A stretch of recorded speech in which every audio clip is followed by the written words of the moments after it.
ನಾವು 10ನೇ ತರಗತಿಗೆ ಓದ್ತಿದ್ದೇವೆ. ನಮ್ಮ ಶಾಲೆಯ ಶ್ರೀ ಸಿದ್ದೇಶ್ವರ ಪ್ರೌಢಶಾಲೆ ನೋಡಿದ್ವಿ. ನನ್ನ ಹೆಸರು ದಿವೇಶ್ ಪಾಟೀಲ್. ನಾವು ಇವತ್ತು ಆಡಿನೋ ಜೊತೆ ಮಣ್ಣಿನ ತೇವಾಂಶ ಸಂವೇದಕವನ್ನು ನಿಮಗೆ ತಿಳಿಯಪಡಿಸುತ್ತೇವೆ. ಮಣ್ಣಿನಲ್ಲಿರುವ ತೇವಾಂಶವನ್ನು ಪತ್ತೆ ಹಚ್ಚಲು ಆಡಿನೋದೊಂದಿಗೆ ಹೇಗೆ ಬಳಸಿಕೊಳ್ಳಬೇಕು ಎಂದು ನಾವು ತಿಳಿಸಿಕೊಡುತ್ತಿದ್ದೇವೆ. ಇಲ್ಲಿ ನಾವು ತೇವಾಂಶ ಪೂರಿತ ಮಣ್ಣು, ತೇವಾಂಶ ಕಡಿಮೆ ಇರುವ ಮಣ್ಣು, soil moisture sensor, relay Swift, rain sensor, motor sensor ಹಾಗೂ ಆಡಿನೋವನ್ನು ತೆಗೆದುಕೊಂಡಿದ್ದೇವೆ.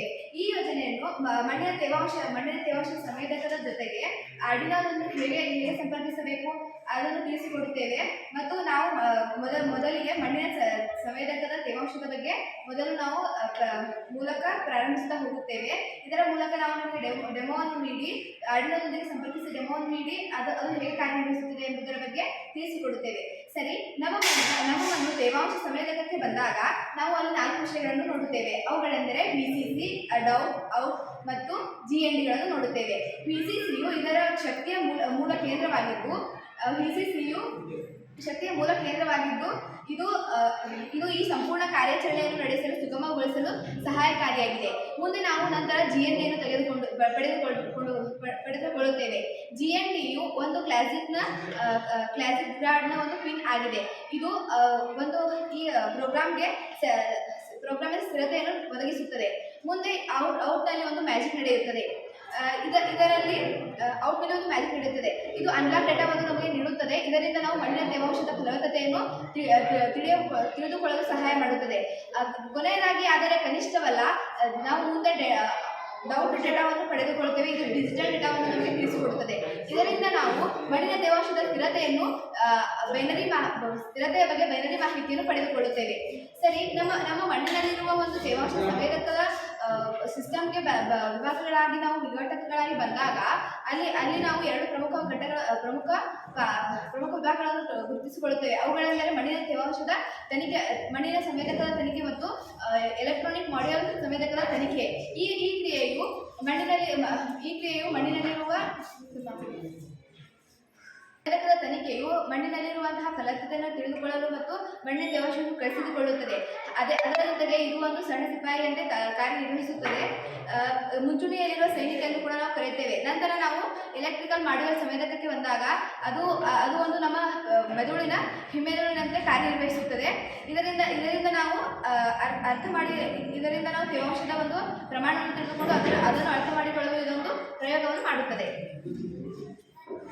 ಈಗ ಇದು ಮಣ್ಣಿನ ಸಂವೇದಕದಲ್ಲಿ ನಾವು ಅದನ್ನು ಮಣ್ಣಿನಲ್ಲಿ ಹಾಕಿದಾಗ ಅದು ಎಷ್ಟು ತೇವಾಂಶ ನೀರು ಇದೆ ಅಂತ ನಾವು ಇದನ್ನು ತಿಳಿದುಕೊಳ್ಳುತ್ತೇವೆ. ಈಗ ನಾವು ಇಲ್ಲಿ ತೇವಾಂಶ ಕಡಿಮೆ ಇರುವ ಮಣ್ಣಿನಲ್ಲಿ ಈ ಒಂದು ಲೋಹದ ಚಿಪ್ಪನ್ನು ಇಟ್ಟಾಗ ತನಿಖೆ ಈ 2 ಲೋಹಗಳು ಬಟ್ಟನ್ನು ಹೊಂದಿರುತ್ತದೆ.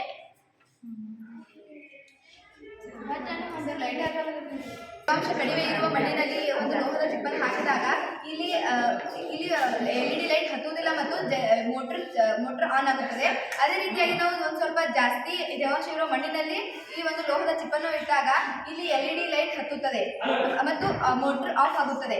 ಈ ರೀತಿಯಾಗಿ ನಾವು ಮಣ್ಣಿನ ಸಂವೇದಕವನ್ನು ತಿಳಿದುಕೊಳ್ಳಬಹುದು. ನಾವು ನಮ್ಮ ಮಣ್ಣಿನ ತೇವಾಂಶ ಸಂವೇದಕವನ್ನು ಪಡೆದುಕೊಂಡಿದ್ದೇವೆ. ಇದು ಪ್ರಾರಂಭದಲ್ಲಿ 4 ಹಂತಗಳಿವೆ. ಒಂದೇದು VC, GND, out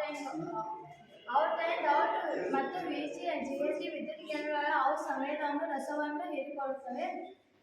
out data ಹೊಂದಿರುವ ಸ್ಥಳಗಳು ಒಂದು ಅನಾಲಾಗ್ ಡಿಜಿಟಲ್ ನೀಡುತ್ತದೆ. ಇದೊಂದು ಡಿಜಿಟಲ್ ನೀಡುತ್ತದೆ. ಈಗ ಸಂವೇದಕವನ್ನು ಆಡಿನೋದಿಂದ ಸಂಪರ್ಕಿಸಬಹುದು. ಏಕೆಂದರೆ ಸಂಯೋಗವನ್ನು ಆಡಿನೋದಿಂದ ಸಂಪರ್ಕಿಸಬಹುದು. ವಿಷಸಾರ ಸೈಡ್ ಕಿಕ್ಕನ್ನು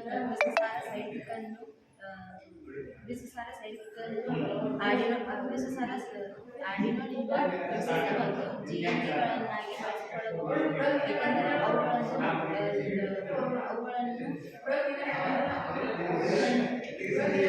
ತನ್ನ ಕೆಲಸವನ್ನು ಮಾಡಿದ ನಂತರ ನಾವು ಇಲ್ಲಿ ತೇವಾಂಶ ಪೂರಿತ ಮತ್ತು ತೇವಾಂಶ ಇಲ್ಲದ ಮಣ್ಣಿನಲ್ಲಿರುವ ಸಂವೇದಕದ ಬಗ್ಗೆ ನಾವು ತಿಳಿದುಕೊಳ್ಳುತ್ತೇವೆ.